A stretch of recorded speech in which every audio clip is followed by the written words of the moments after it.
Slowly the youth groped towards the door of the hut. He crawled weakly on his knees and elbows. The pain in his spine and stomach rapidly gathered violence. Suddenly, sharp pangs from his navel tore into his body, and for one short tormenting moment, he was paralyzed. Then the pain disappeared. It vanished with the same savage fury of its onslaught, left him cold in sweat, left no other mark really, as if it had never been there. But he knew it had only recoiled for another attack. Once more, he gave up the fight, let go his chin and hit his forehead on the dirt of the flea-ridden floor. He did not know what time it was, but he was hungry. Not that time ever mattered. In the gloom of his eternal night, such things as time, day, or beauty had no meaning. Flat and almost imperceptible, they were for him impossible and lay beyond the bitter limits of darkness. His world only responded to what he could feel and hear and run away from. For it seemed to Mbane, now as he slumped his youth in horror under the weight of closing death, that his short life had been one of retreat. Crawling away on his lameness, he tackled the world around him negatively and never hit back. He thought about his new life away from the streets of the city. His brother, a preacher, had picked him up there, bringing him to this hut which felt so serene, yet so suspicious. It was not just the lack of urban ruggedness and noise, or the lack of quick footsteps or busy people prancing away fleetly to business he never understood, but he would occasionally answer his plea to keep him alive with a drop of copper in his hat. It was just the feel of the air and wind whizzing through the trees around his new confinement. He could tell that there was meaning in his brother's silence of late. Something strange and yet perhaps well-intentioned in his voice when he spoke. He could tell it too when his brother repeatedly said, "I rescued you from that barbaric city so that you can see the light of God." Somehow, however, he did recall the city with a kind of nostalgia. Not that he really knew it. In fact, he had earned his living on one street only, retiring the back lane when the street became deserted. But the street had come to mean his life. It is true that he could not tell how long, how wide, how beautiful, how big it was. There were things which could not matter.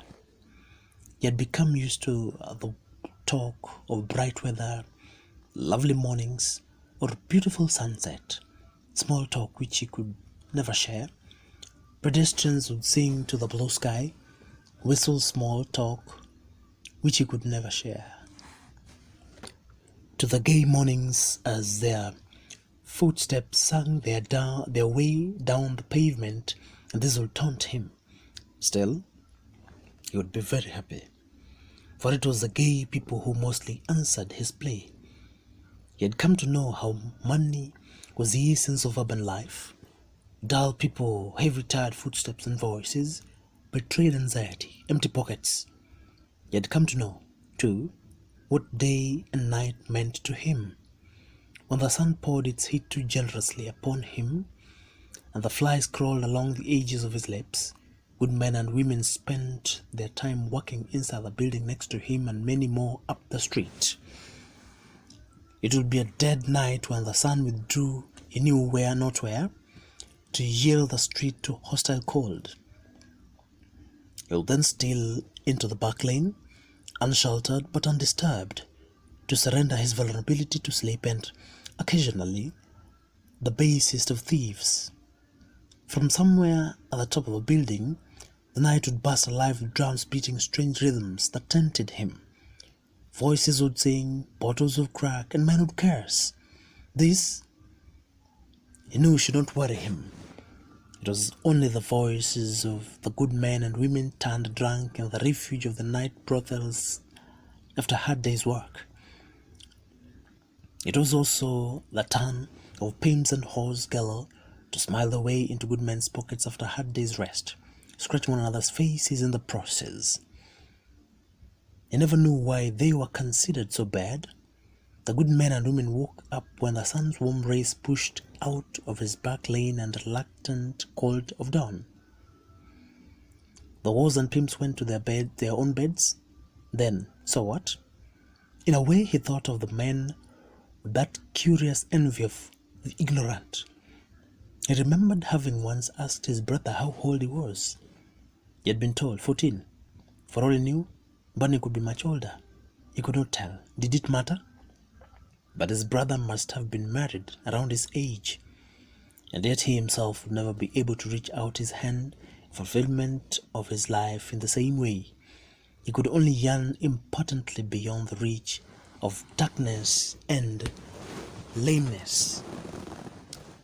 At such times when bitter self-pity overcame him, he thought of his own light, and then he would smile broadly and bravely.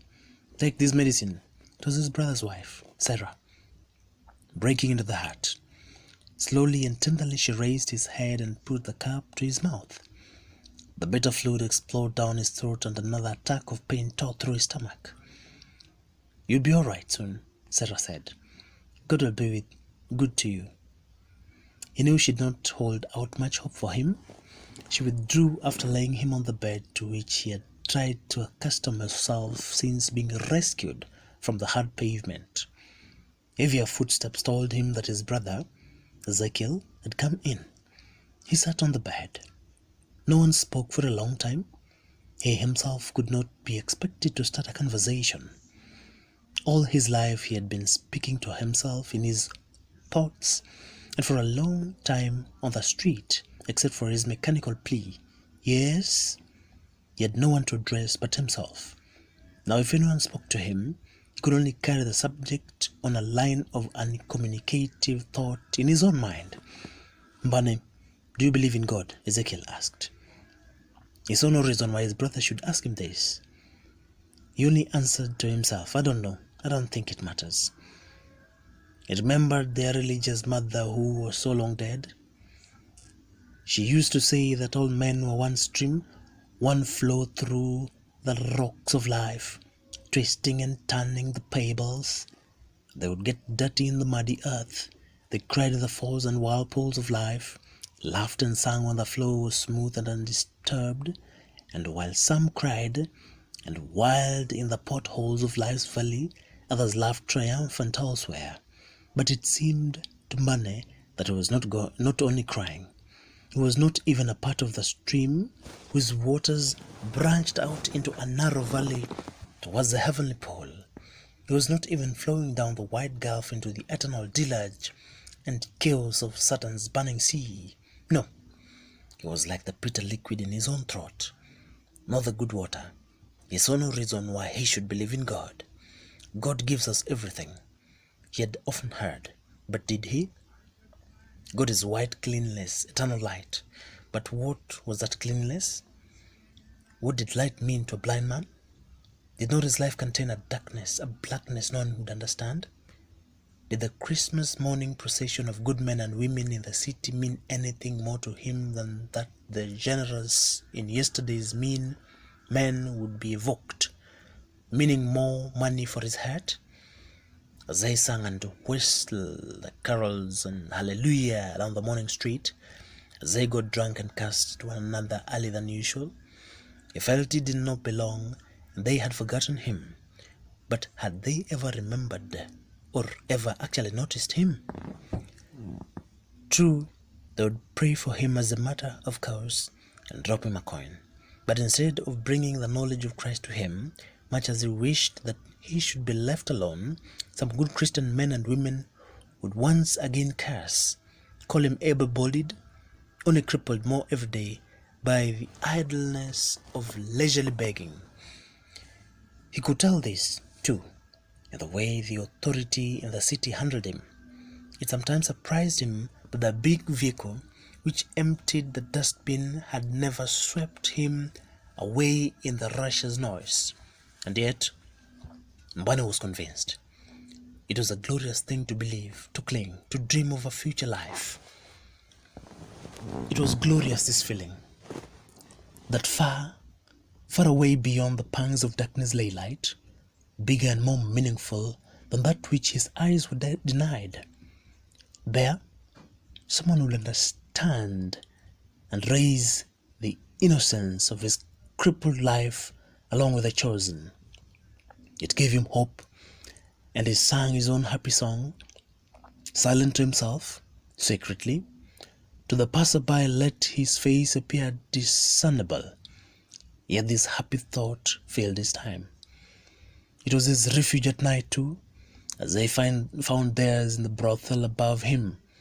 His soul, like the letters which they dropped in the pillar box which he sometimes made the mistake of leaning against, had a destination. Often as he sat there on the pavement, he wished for his journey's end. He wished that his soul were free, flowing everywhere, not incarcerated in a body which smelt of sweat, and washed except in the rain, and which he could but feel. Mbane, I asked you to believe in God. It was Ezekiel again. And I said, I don't know. He answered weakly. No, you did not. You only lay there sobbing. He lay there, knowing another attack was coming. Mbane, I want Christ to save you. Do you know where sinners go, when they die? Do you know where those who are saved go? There was once a man called Jesus. Yes, I know. Mbane swallowed painfully. That is why you brought me here. And do you accept him? I don't know, but I now see the light I have often thought about in my own way. You're worse than Judas. Ezekiel hissed in a suppressed anger. Will you never stop thinking about your God even in this hour? I want you to be baptized. He had become more calm now, and he smiled distantly.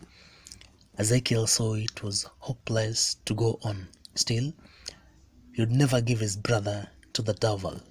Mbane, will you not follow the way of good men and women? His strength waned first. There was no pain, only weakness. Then his head jerked down to the bed. Ezekiel bent down and touched the cold forehead with a shaking hand. He's gone, he said aloud to himself. Yes, he's gone, Sarah whispered. And he was smiling, he said, looking around at his wife.